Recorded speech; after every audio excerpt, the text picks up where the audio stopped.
If you're an architect or a senior engineer, you know the feeling.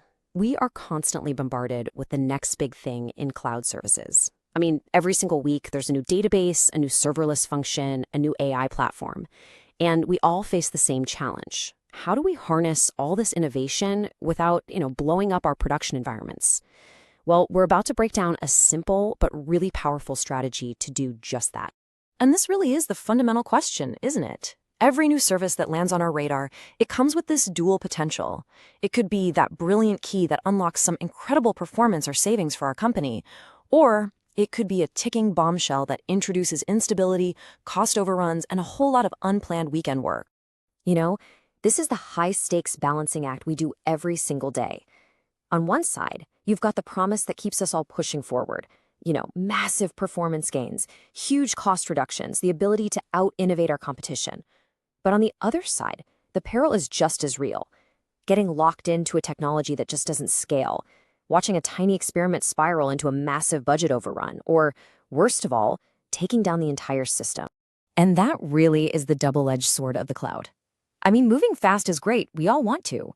But moving fast without a clear strategy, well, that's just a direct path to chaos. Adopting new tech haphazardly leads to this tangled, unmanageable architecture that nobody understands and, frankly, everyone is afraid to touch. So, what's the solution here? We can't just stop innovating. That's a death sentence in this industry. The goal isn't to build walls around new technology.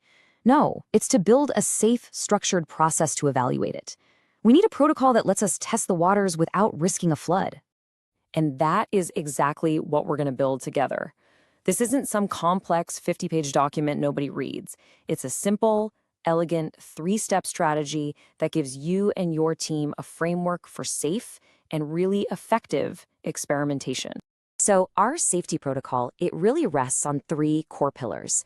First, we start by building a controlled proof of concept, so we can truly understand the tech on our own terms.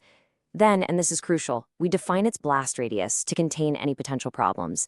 And finally, we set clear exit criteria, so we know exactly when it's time to pull the plug. Following these three steps, in this order, is the key to innovating with real confidence. Okay, first up, the proof of concept, or POC. The absolute best way to think of this is as your personal test kitchen. It's a completely isolated environment where you can throw messy ingredients at this new service, see how it behaves under pressure, and evaluate it on your own terms, miles and miles away from your precious production data and users. Next is the blast radius, and I love this term. It's your digital firebreak. Before you write a single line of code for the experiment, you have to define its boundaries. What network access will it have? Can it reach other services? What specific IAM rules is it going to use? What you're doing is building a safety cage so that if something does go wrong, the failure is completely contained and has absolutely zero impact on anything else. And finally, step 3 is your escape hatch. The exit criteria are the rules you write before you even start. They define exactly what failure looks like. And this isn't about blaming anyone. It's about making a smart, data-driven decision. If performance is 20% below our target, we stop. If costs are 15% over budget, we stop. It gives the team a clear, pre-approved off-ramp to abandon a failing experiment quickly and without any drama. Okay, let's make this really concrete. Theory is great, but let's see how this whole thing works in practice. So imagine your team wants to evaluate a flashy new managed database service that promises, of course, incredible speed. So let's apply our framework.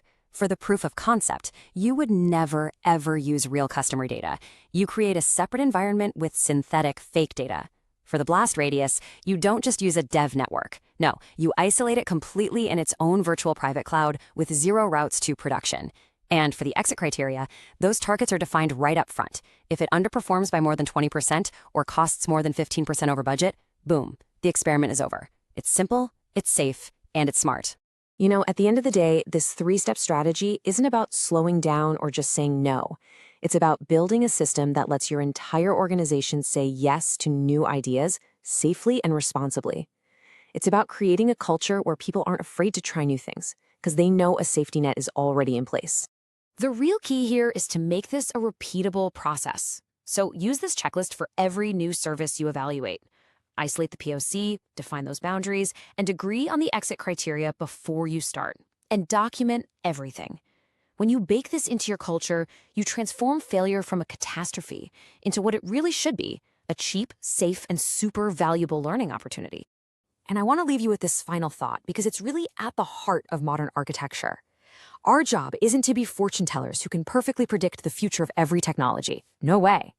Our job is to be smart risk managers who build systems and processes that allow for discovery. So remember, the goal is not to avoid failure. The goal is to make failure so cheap and so fast that you learn more from your experiments than you ever lose.